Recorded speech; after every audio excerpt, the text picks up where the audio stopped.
SIR তো ঠিকই চলছে সব জেলাতে। যে আমরা গেলাম, জেলা শাসক भी सब এসছেন, প্রত্যেক জেলা শাসক ইয়ারও রিপোর্ট দিয়েছেন যে কাজ একদম ঠিক মতন চলছে। ডেথ কিছু হয়েছে, ইয়ে হয়েছে, ওটা তো রিপোর্ট আসবে, আমরা বলবো। এত টাইম লিমিট মধ্যে যে আছে কাজ করতে হবে নির্দিষ্ট সময়সীমার মধ্যে, চাপ তো আছেই। বাট একটা স্টেটে তো হয়ে গেছে, কাছে স্টেটে হয়ে গেছে, 11টা স্টেটে অল চলছে। অ্যান্ড যে এক বিএলও কে যে আছে ম্যাক্সিমাম 1200 থেকে বেশি ভোটার নেই, এভারেজ যে আছে 800-900 ভোটার প্রত্যেক বুথেই আছে, 12টা স্টেটেই আছে। কিন্তু স্যার অনেক বিএলও অভিযোগ করেই যাচ্ছেন যে তাদের ওপর চাপ হচ্ছে, মানসিক চাপ হচ্ছে, ইয়ারোরা চাপ দিচ্ছেন, মুখ্যমন্ত্রী চিঠিতে। মানে তাহলে আপনাদের কাছে সেই রিপোর্ট কি আসছে না যে ধরনের অভিযোগ উঠে আসছে? বিএলওরা তো সরাসরি অভিযোগ করছে। সেটা আপনি জিজ্ঞাসা করুন না, ইয়ারোকে জিজ্ঞাসা করুন, ডিওকে জিজ্ঞাসা করুন, আমি তো ওদের মাধ্যমে রিপোর্ট পাবো। অর্থাৎ একদিকে এসআইআর এর কাজের চাপে কোথাও বিএলওর মৃত্যুর অভিযোগ, কোথাও অসুস্থ হয়ে পড়ছেন বিএলওরা, এই অভিযোগকে কেন্দ্র করে রাজনৈতিক তরজা চরমে পৌঁছচ্ছে। অন্যদিকে বিরোধীদের ফের তীব্র নিশানা করলেন অমিত শাহ। অনুপ্রবেশকারী থেকে এসআইআর নিয়ে তীব্র নিশানা অমিত শাহের। অনুপ্রবেশ রোখা শুধু দেশের সুরক্ষা নয়, দুর্নীতিমুক্ত গণতন্ত্রের জন্যও জরুরি। দুর্ভাগ্যজনকভাবে কিছু রাজনৈতিক দল অনুপ্রবেশকারী হটাওয়ের বিরোধিতা করছে। কিছু রাজনৈতিক দল ভোটার লিস্ট শুদ্ধিকরণে এসআইআর এরও বিরোধিতা করছে। আমরা কিন্তু চিহ্নিত করে প্রত্যেক অনুপ্রবেশকারীকে দেশ থেকে তাড়াবই।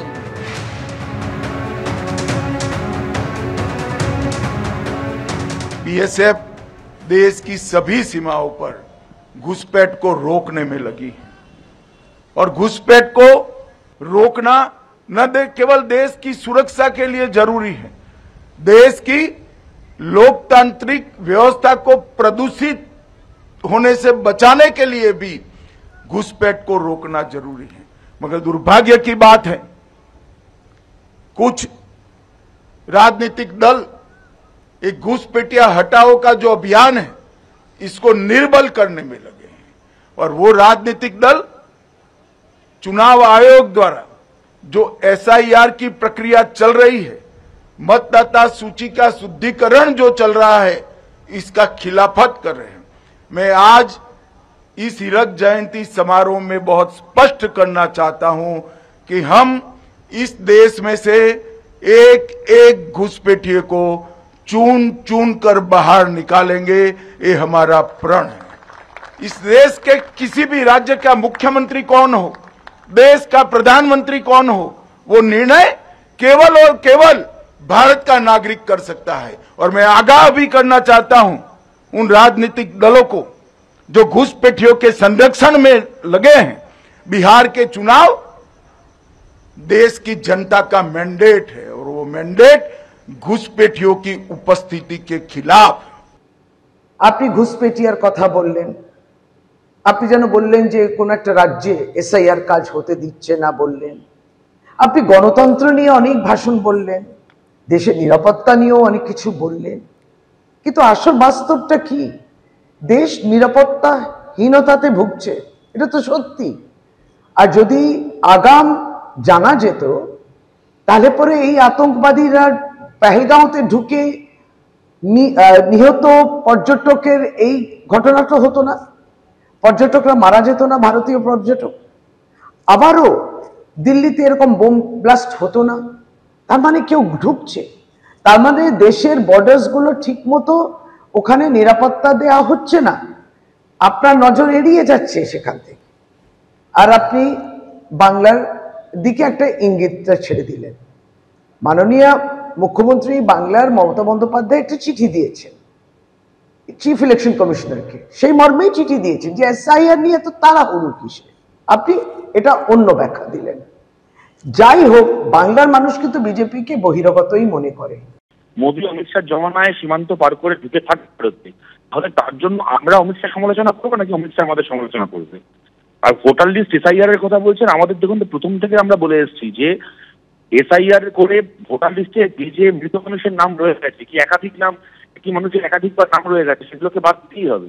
কিন্তু ওনারা যদি আজকে নিজেরা বর্ডারের সীমান্তে অনুপ্রবেশ আটকাতে ব্যর্থ, ওদের এই ব্যর্থতাকে ঢাকার জন্য আজকে এসআইআরটাকে একটা হাতিয়ার হিসেবে কাজ করেন এবং আমাদের রাজনৈতিকভাবে আমাদেরকে আক্রমণ করে নেই বললে যে এর জন্য যে আমাদের ভয় হচ্ছে, কোন বিরোধী দায়িত্ব ছিল অনন্ত সীমান্ত পাহারা দেওয়া? কংগ্রেস আমলে যে অনুপ্রবেশ, তার জন্য কি অমিত শাহ মোদী সমালোচনা করতেন না তো, মনমোহন সিং সমালোচনা করতেন, তাহলে আজকে বিজেপির আমার অনুপ্রবেশের জন্য উত্তরটা কে দেবে? একদিকে দেখলেন ডানকুনিতে যেখানে এনুমারেশন ফর্ম নিয়ে বিএলওর উপর চাপ নেতা পুত্রের, অন্যদিকে আবার দুর্ঘটনায় বিএলওর মৃত্যু নিয়ে রাজনৈতিক তরজাও তুঙ্গে। কোচবিহারের শীতলকুচিতে এই ঘটনা ঘটেছে। এনুমারেশন ফর্ম সংগ্রহ করে নিয়ে আসার সময় একেবারে বাড়ি ফেরার পথে দুর্ঘটনায় মৃত্যু হয় এক বিএলওর। কোচবিহারের শীতলকুচিতে মৃত্যু হয় ললিত অধিকারী নামে একজন বিএলওর। শীতলকুচি বিধানসভার 205 নম্বর বুথের বিএলও ললিত অধিকারী। অসহনীয় যন্ত্রণা সহ্য করতে হচ্ছে বিএলওদের। বাইক চালানোর সময় হয়তো কমিশনের ডেডলাইনের কথাই ভাবছিলেন বিএলও। প্রবল মানসিক চাপের কারণেই অসাবধানতায় হয়তো দুর্ঘটনার মুখে পড়েছেন, এরকম দাবি তৃণমূলের। দুর্ঘটনায় মৃত্যু নিয়ে রাজনীতি করছে তৃণমূল, পাল্টা কটাক্ষ করেছে বিজেপি। অল্প সময়ের মধ্যে 1000-1200 এই ফর্ম বিলি করা, সেগুলোকে আপলোড করা, তার মধ্যে নেটওয়ার্কের বিভিন্ন রকম প্রবলেম এবং তাদের টাইম ফ্রেম বেঁধে দেওয়া হচ্ছে, একদিনে এতজনের কে আপলোড করতে হবে তথ্য, এবং গ্রামের সাধারণ মানুষ তারা ফর্ম ফিলিং ঠিকঠাক করতে পারে না, তাদেরকে সেগুলা করানো, তাদেরকে দেখভাল করা, সবটা মিলে একটা অসহনীয় মানসিক যন্ত্রণার মধ্যে প্রত্যেকটা বিএলও যাচ্ছে এবং বিএলওদের কথাতেই সেটা স্পষ্ট। ললিত বাবু হয়তো বাইকে যাচ্ছিলেন, তার মাথায় কিন্তু সবসময় হয়তো ঘুরছে যে তাকে এই সব টাইম ফ্রেমের মধ্যে, নির্বাচন কমিশনের বেঁধে দেওয়া টাইম ফ্রেমের মধ্যে তাকে সমস্ত কাজটা গোটাতে হবে।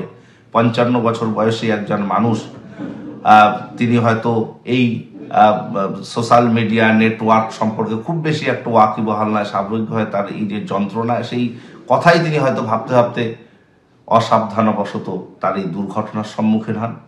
তৃণমূল কংগ্রেসের থেকে বলা হচ্ছে যে মানসিক চাপে উনি দুর্ঘটনায় পড়েছেন, কিন্তু ওনার বাড়ির লোক বলছে যে কোনো মানসিক চাপ ছিল না, এটা দুর্ঘটনাই। ওনার পরিবারের যে ক্ষতি হলো সেই ক্ষতি কিন্তু আমরা মেটাতে পারবো না, পরিবারেরই ক্ষতি হলো, তৃণমূল কংগ্রেসও মেটাতে পারবে না। কিন্তু এটাকে নিয়ে খামোকা রাজনীতি করে আলাদা একটা বাতাবরণ তৈরি করার চেষ্টা করছে তৃণমূল কংগ্রেস। সবসময় আলাদা ন্যারেটিভ একটা চেষ্টা করে কিছু করার, সেখানে তারা কিন্তু বারেই ফেলিওর হয়। এবিপি আনন্দ, এগিয়ে থাকে, এগিয়ে রাখে।